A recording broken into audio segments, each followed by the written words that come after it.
Okay, so it looks like I'm live. Happy Wednesday, everyone, and thank you so much for joining me. Thank you for those of you who are new to my group and my channel, and thank you so much for the support. In today's in today's training, I am going to talk about taking off where I left off last week regarding dental acquisitions and PPO negotiations, how to handle it, how to make sure you are making the most out of insurance participation in the event that you are taking over an existing practice. Over the month of February, my goal has to be to empower new practice owners, whether you are doing a startup, whether you've recently started in your own practice about a year or two ago, and you're having issues with the PPO reimbursement and you want to find ways and strategies to improve your current participation and the reimbursement for your practice. I'm going to take a moment to just simply confirm that my technology is working. So just bear with me one second. I'm just going to log in through my um, Facebook page and make sure that there's audio. If you guys are joining me as we speak, please send me a message and let me know if you're able to hear me and as you join me. So please, I will appreciate if you can just let me know that. So before I jump in, so let me just do some kind of like quick check in terms of the technology, and then we can take it from there. Okay, so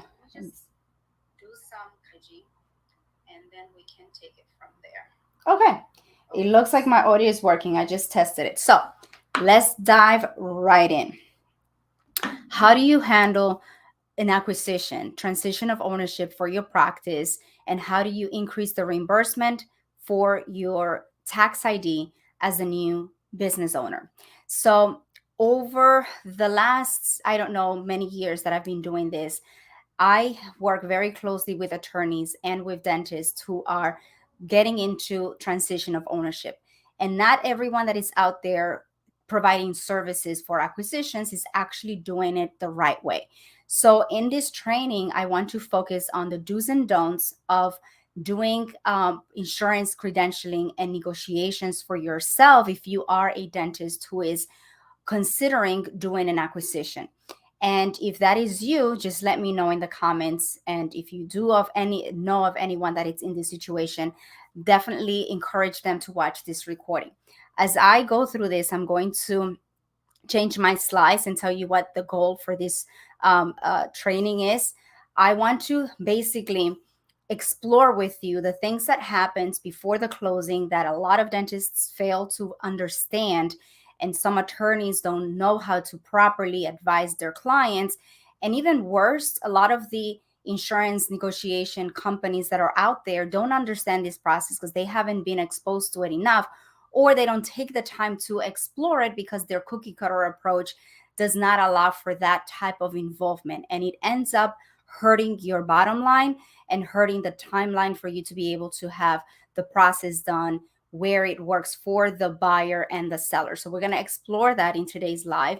I'm also going to explore with you how to handle the team and some of the things that I've seen in some offices that do acquisitions, the pros and cons of having inherit a team that has a lot of experience or it's trained a certain way or with a certain group of insurances, and how you're going to navigate that.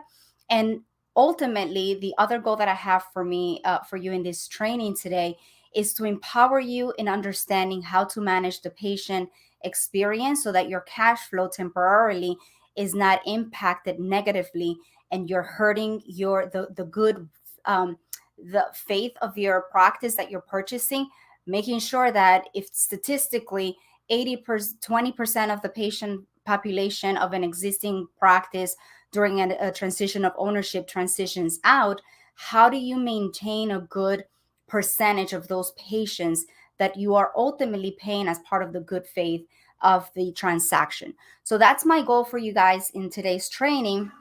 And again, is to empower you to increase your fees and reduce your liability, and make sure that the patients are happy and everyone in the team is well rounded and understands the whole process. So the first thing that I want to focus on today, what should you do? What should your priorities be before, from the moment that you do evaluation of a practice and you decide that it's a good deal for you and you want to consider purchasing this location and taking over the practice, whether it's whether it's a dental office that it's relocating and they're taking the charts with them, or whether it is that the dentist is retiring, you're taking over an existing practice and you want to find out what steps should you follow beforehand. Actually, interestingly enough, I had a meeting this morning, or a discovery call with a dentist, and the dentist basically told me, I had the closing yesterday. As of today, I'm the owner and I actually have no idea what to do next. And I was very, I should say, concerned for him. And obviously, he was very concerned himself because he was not prepared for what should have happened prior to the closing. So here's what you need to do if you are going through the process of an acquisition and you still haven't had the closing. What you're going to want to do is to create a stipulation with the seller in which you buy yourself time after the closing, so that you can either do billing you as a rendering provider under their tax ID using their information, or so that you can basically, if the dentist is in the office and they're going to be part of the transition, this is something that you want to discuss and have a game plan before the closing date. You do not want to be like the doctor that reached out to me earlier today and said, I just had the closing yesterday. I hired this company. They sent over a bunch of applications and I don't have an effective date. What do I do now? You have to have a contingency plan prior to the closing, stipulated between your attorney and the attorney of the seller, so that you can buy yourself a minimum of 3 to 6 months during this transition. So that's step number one. You have to have a game plan and work it out with your attorney. If your attorney doesn't know this, you're working with the wrong attorney. The attorneys that I work with, we go through this process. We have conversations with the seller. We try to make it work. It works for the seller and for the buyer, to ensure that, again, as you're doing billing the next day after the closing takes place, no one is lost. So depending on what's stipulated between the seller and you as part of the after the closing, just make sure that you have a game plan for setting up the software properly. That's the next step, and before you start doing any submission to the insurance company. The doctor that I had this conversation with, interestingly enough, basically one of the things that I explained to the doctor was, make sure that if you are currently having to do billing under your tax ID is nowhere to be found when your dental front desk is reaching out to the insurance under your new tax ID. So definitely this is something you want to address before the closing takes place. And just so that you are aware, you can start the credentialing process and the negotiation process to review the seller's fees. When was the last time they had their fees revised? If they're eligible for renegotiation. And once you have the closing, that is actually when they finalize the contract under your own tax ID, because they need the bill of sale. Some of these insurances need the bill of sale in order for them to finalize the contract under your tax ID. So that's why it's so important that you have this knowledge ahead of time before the closing, so that you're not showing up to your new business and the day that you have to do billing, there's nothing set up in the software. The insurance companies have no idea of your tax ID, and you don't have a contingency plan with the seller on how to manage billing for a period of time while your insurance credentialing and negotiation and the contracts is taking place. And just so you know, you want to take your time to negotiate the fees. I'm going to go over some of the case studies that I have for some of my clients, so you can see the potential for you to increase the reimbursement for your practice. So I don't know how you're seeing this, if this is the question. But anyways, technologically, I have two left feet. So bear with me as I'm doing this. And 1 second, I'm sorry. I'm doing the wrong thing here. So that was the first question. What should you do before the closing? I just answered that. Now, what should be the correct steps that you should follow to negotiate your fees if you are taking over an existing practice? So take notes of these steps because they are going to change the way that you're going to do business. And when if you're interviewing any company that is going to help you with your transition of ownership, that at least you have the knowledge and the understanding so that you're not at the mercy of someone less knowledgeable than you. So first step is during the negotiations and the valuation of the practice, you want to request a report showing you the insurances that are most relevant in the office. I said it last week or 2 weeks ago about an existing practice. The numbers and the insurances that show up in the reports, it's in the hierarchy of needs. So based on the highest utilized plan, you're going to want to focus on getting that one insurance company worked on primarily. You're going to want to then find out how the seller is contracted with those 5 companies and when was the last time, that's the third step, that fees were negotiated for the seller. So if they have a current contract, say with Cigna, and this is a case study for a client that we're working on right now, the company that they hired to help them with the acquisition did all of the credentialing and basically told the client, you are going to be able to renegotiate the fees later. You're just going to have to go through the credentialing to make it faster and accept the fees.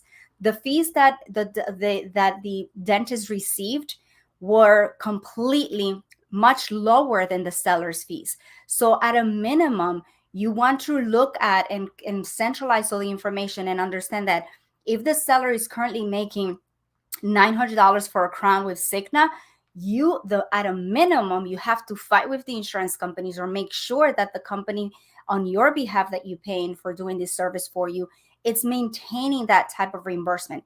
Again, the good faith of your practice, what you're paying for, the charts, you want to secure it. At a minimum, you have to maintain the fees as they are.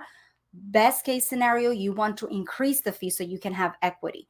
So in certain instances, I have had the task of fighting to maintain the fees of the seller. In other instances, the fees are so outdated where we have to fight back to get them up to market. And that's where you either retain the fees as they are, so you're not losing money from what your purchase dollar amount, or you have equity immediately from those charts from those patients that you've already came in. So again, this is just like it drives me crazy to see all of this mess that some companies are creating for clients, and it's just like very unnecessary if only they took the time.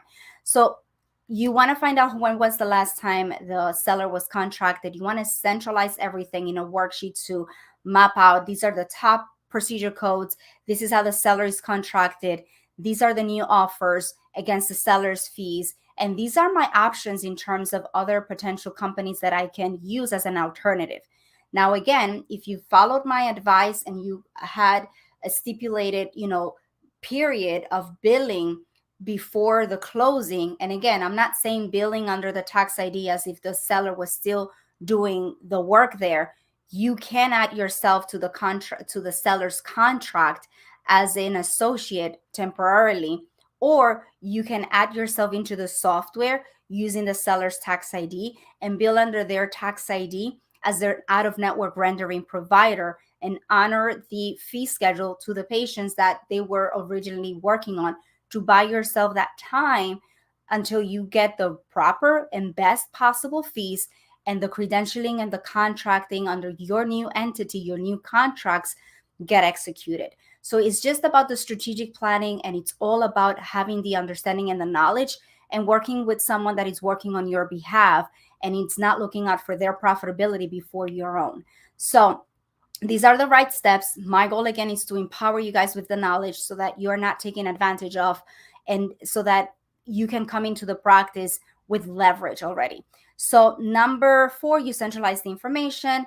Number 5, you get to map out as you're doing all of this strategic planning, which company has a relationship with this one. If Aetna PPO is currently directly contracted, what would it look like in terms of the reimbursement if I do it this way, and so on and so forth, so that you can rearrange the contracts to meet your ultimate goals financially, but having a game plan for executing and maintaining the cash flow immediately for your patients.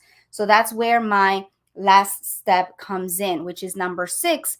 You want to communicate with the patients throughout this transition what to expect. You need to have a letter introducing yourself, making sure that they understand who you are as a clinician, and ideally from the seller, this will be a good letter to have. But also, you need to let them know how their policies are going to be impacted during this transfer of ownership and what to expect and what to anticipate.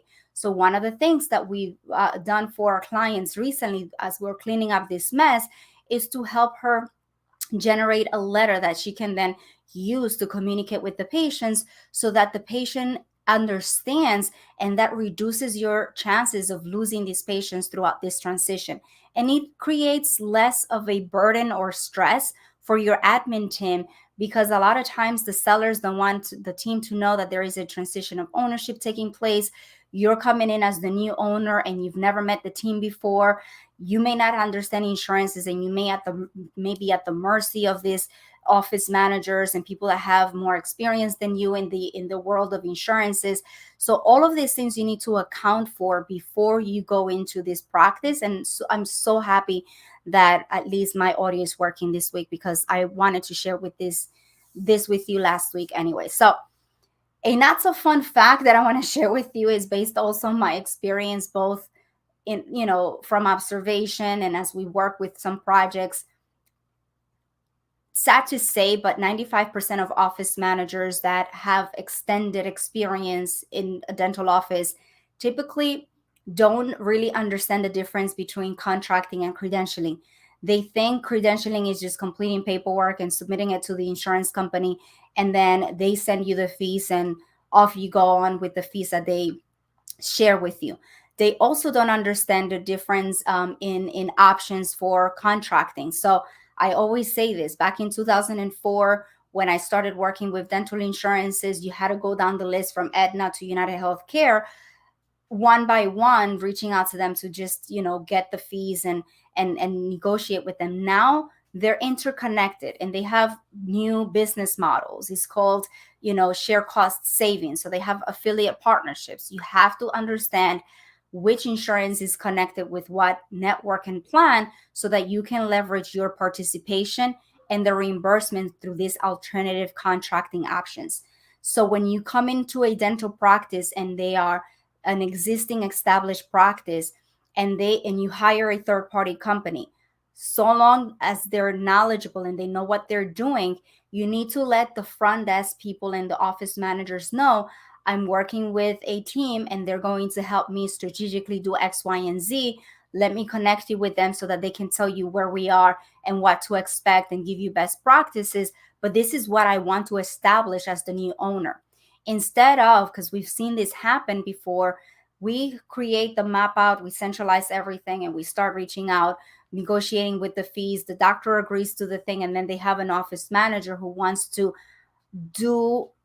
mark their territory, and they go out and start completing paperwork. Next thing you know, you end up being contracted with principal because that company didn't do their job and submit the paperwork. So we did it for you. We're the heroes now. We are taking care of you, Dr. Smith, Meanwhile, you get contracted with principal, and then there you are getting paid $700 for principal claims, Aetna claims, Guardian claims, Emeritus claims, you name it. So it takes strategic planning. Do not let your office managers, unless they understand how the new way of contracting works, to mix up the two, credentialing versus contracting. So please be aware of that as you're going through this process of insurance negotiations as a new practice owner. So that's one of the things that I wanted to touch base with you. So again, I want you to take control of your practice, renegotiate the seller's fees. I had an opportunity to work with a project once where the seller was a specialist and my client was a general dentist, and the seller's fees for a crown were $1,600. $1,600. I have never in my 20 years of experience seen a dental office for GP fees get $1,600. We fought and we fought and we fought with the insurance company because we literally just said, this doctor is it's paying this dollar amount for the patient. So we at least need to maintain it. So we were able to keep it for the most part, especially after COVID. Some insurances like Cigna for our client right now, the fees that she was sent were much lower than the seller's fees because they are reducing their fees. Delta Dental, for the most part, if you were a premier provider and you're selling to a general dentist, unfortunately, they don't grandfather in that type of contract. So there are certain limitations, but for the most part, on the overall picture, there are still missed opportunities for dentists. And I want to make sure that you're not one of those dentists that are like paying for the good faith of your charts. And then you come in and you start seeing patients. One, you're losing them because you don't have a game plan for how to execute and do billing for them. You're not communicating effectively with them or the team. And three, your insurance credentialing company is not competent enough to fight on your behalf, and you're seeing a reduction in the reimbursement for the longevity of your business. So please take this into consideration and be very careful. So I'm going to be turning this into like a serious mini course so that I can make it more available to more doctors. But by all means, just, education is power. So just to give you a quick overview, and I may need to look a little creepy because I'm going to look closer to this here. I had a client and we did the steps that I shared with you earlier. The top 5 insurance companies were Aetna, Delta Dental, MetLife, Guardian, and Care First. So one of the things that we noticed, Aetna was contracted directly by the seller, Guardian was contracted directly, Delta Dental, obviously, and MetLife and Care First. So Delta Dental and Care First, as you would imagine, the Blue Cross Blue Shield families and the Delta Dentals, there is no negotiation. But we were able to increase the fees. For Cigna, we were able to increase the fees by 20% from the seller's fees. Aetna's fees, we were able to increase by 42% from the seller's fees. The Guardian, we were able to increase by 41% and MetLife by 16%. So you can see the value of taking your time and having a game plan prior to doing the closing and getting all of these contingencies and all these time frames in alignment, because you're ultimately going to benefit.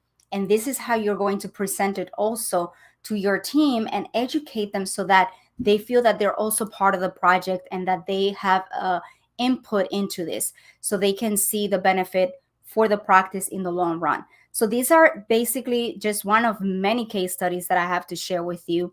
And I think we're wrap up for time. So here are some pro tips before I let you guys go. And let me make sure that I am still in one piece doing my thing. Okay, perfect. So how can I contact you? For how long? I'm getting people asking me questions as I'm live. So thank you for the questions. I'm going to read it and get back to you. How long can negotiating take? When should you potential new owner begin this process? So the minute you have a sign agreement with between the attorneys, between the seller and the buyer, you guys agree to the terms and so on and so forth, that's when you do your due diligence and start capturing information. And you want to tell the owner of the practice, hey, I want to basically make sure that by the time we do the closing, we have a lot of the legwork in place. Now, if I am going to be a lot of these insurance companies, based on my research, now you have the research, like the resources, because I'm sharing this information with you. Some of my resources are telling me that a lot of the insurance companies, because it's a new tax ID, I need to go through my own IRS verification. So it's not the same as adding another associate to your practice. Like I've had a seller that I had a conversation with, and we got into this back and forth on behalf of my client, because she's like, I've done this before. I've added many dentists to my office, and we just complete the paperwork, and the next day the provider is in the system. It's a new tax ID. It's a transfer of ownership. The dental insurances cannot hold 2 contracts under the same address, under the same phone number, under 2 different providers, the same location. So this location needs to go through its own process. And the dental insurance companies are really high in volume right now. So you want to have this time and prepare for like at least 6 months from the closing, because You can do your due diligence and start the process, the analysis of the seller's practice, the negotiations with the insurance companies, and start the process of the credentialing. But what's going to kick off the I should say the contract execution is going to be the bill of sale. So that it's something that it's one of the last stages, but you're not going to be able to get someone to sit and look at the and review your contract until that bill of sale gets received. And again, that's for some insurances. I know Delta Dental, the Blue Cross Blue Shield policies, they do that. Your MetLife, any direct contract that you're doing a direct transition of ownership is going to require that you send them the bill of sale. And obviously, you do the closing today, the tax ID, you're the owner tomorrow. This is why you have to do this kind of like pre-planning, stipulations between you and the seller before the closing date. So I hope that answers that question. And how you can contact me, you can send me a message, or you can go to my website, mdencs.com, and schedule a consultation with me there. What else did I have? So call the patients that are in active treatment. Oh, this is old. Don't worry about this. This is like a replay from last week. Now, next steps and how to contact me. Contact us at mdencs.com. If you want a template of the letter that we send for communication and the transition of ownership to warm them up and prepare them for what to expect during this transition, I'll be happy to share that template with you. And then lastly, I want you guys to continue to support me as I'm trying to get, show my face and share my knowledge with you. If you're finding my knowledge helpful and useful, please don't keep me a secret. Join me, ask me questions throughout, the week or what have you, to maintain kind of like the momentum in the group and to grow it. My goal is to empower new dentists who are first-time practice owners to really take control of their business and build profitable and fulfilling practices for themselves, for their families, their teammates, and also the community. So thank you so much. I will be letting you guys go, and I will see you next week. Next week, we kind of had like a gap because last week I was supposed to do this one. This week I was supposed to do the last series of the PPO negotiations for the month, but I had kind of like a technological thing going on. Next week, I'm going to talk about the best practices for how to negotiate your fees as a dental startup. So that's going to wrap up the series of the negotiations. If you're new to the group and you have an existing practice and you want to learn about how to renegotiate your fees as an existing dental practice, go back 2 weeks ago. I had a whole live explaining the process and a full training on that. This week is all about the acquisitions. Next week is going to be about the startups. And then from there on, we're going to talk about different topics. If you have any specific topics, concerns, and that you want me to address and do a live about, I'm just let me know in the comments, and I will look forward to being in touch with you. Enjoy the rest of your week, everyone. Thank you for joining me today. Bye-bye.